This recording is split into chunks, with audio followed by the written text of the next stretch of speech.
We have some breaking news for you now. Legendary actor James Earl Jones has died. He is known to generations as the voice of Darth Vader, but also played huge roles in movies like Field of Dreams and The Lion King.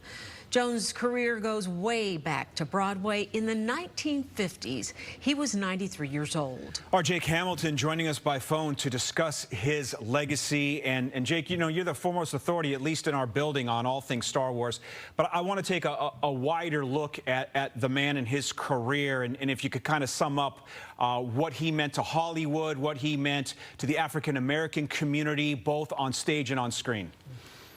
Yeah, you're exactly right. You know, for a 60-year career, it's pretty incredible. You think back, he was once a kid from Mississippi who overcame a stutter and ironically ended up becoming quite literally the voice that defined a generation of moviegoers. And Scott, you're absolutely right. It's easy to sum him up by saying, oh, it's the voice of Darth Vader, but he is so much more than that. He is someone who I would call a legacy talent, where you could gather 15 people in a room, say, name your favorite James Earl Jones performance, and you could get 15 different answers. Aside from, you know, Star Wars and obviously Mufasa, you have kids who grew up with him as the scary neighbor across the fence in The Sandlot. He was in 3 Jack Ryan movies. One of his earliest roles was in Kubrick's Dr. Strangelove, dating back to the 60s. He was in Roots. He was in an incredible, vast collection that showed just what kind of an actor he was. Came very close to getting an Oscar. He was nominated for The Great White Hope, for which he won a Tony for whenever he was on stage.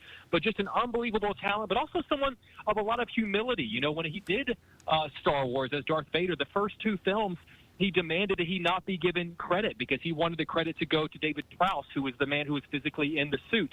You know, if one of his final performances was of himself on The Big Bang Theory, where he played sort of a fun, joking version where he kind of just made fun of himself. So even though he had this gravitas, he represented an entire generation of pushing forward for African-American actors out there.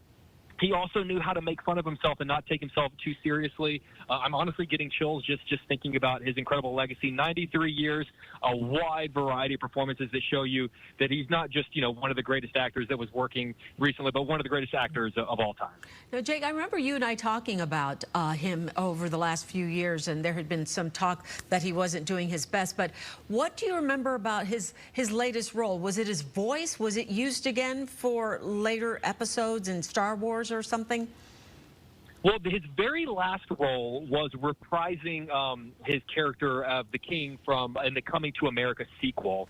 But what I know is that he in that scene, it's him and Eddie Murphy. They weren't actually physically together. They had to shoot those scenes separately. They did use his voice for the return of Darth Vader in a recent Star Wars movie called Rogue One. So he was around, he was participating, he gave it all that he had all the way up into the end.